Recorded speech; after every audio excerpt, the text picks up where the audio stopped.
Feito o corte de cabeça, é boa a sobra pro Everton, conseguiu invadir. Gingou, cruzamento pra trás, Martins. Área, uma hora Jean-Pierre, pé direito, ele queimou pro gol. Ela passa à esquerda da meta do Martins Silva. Uma hora você faz o cruzamento mais fechado e outra hora para trás. Senão... Feito o passe, tentou Espinosa, pé esquerdo, queimou pro gol. Paulo Vitor fez a defesa. Eduardo Sabo veio armar. Enfiada, tentativa do toque de calcanhar, André. Queimou pro gol. Está paralisado já o jogo, posição irregular. Um balanço, tentativa do cruzamento para a área. Olha essa sobra, bola batida pro gol e batida para fora. Trabalhou com o Maicon, tentativa da enfiada pro Bruno. Cruzamento para trás, espalma Martins Silva. No comando pro André. Léo, cruzamento para trás, pintou o gol. Olha a bola batida, se perde pela linha de infiltração perigosa. Lindo corte, Everton, pé direito, bateu!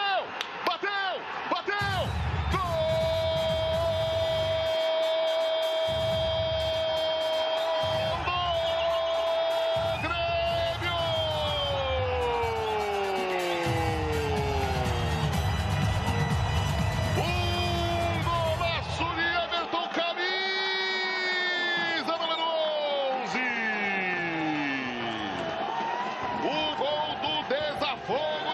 Olha o giro, vai chegando o Jean-Pierre, invadiu, limpou, bateu, defendeu, Martins Silva. Na canhota, Cardoso, pé esquerdo, bateu bonito pro gol, ela passa próxima ali.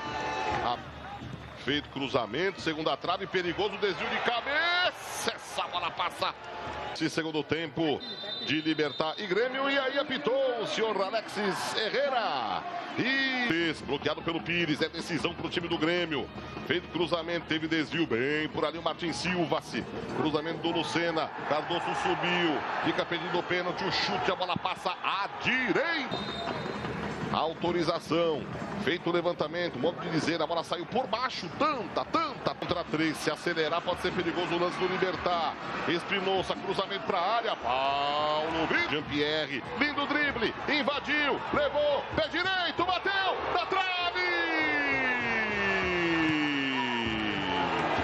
Que lindo lance do time do Grêmio, na categoria... Tentativa do Chuveirinho, lançamento longo, segunda trave, essa bola quebrada, um perigo, Jeromel do céu. Ali com Kahneman, Martínez, tentou levantar, Cardoso, lindo passe dele, pintou, gol, defendeu! No meio, tentativa do lance, ele, Everton,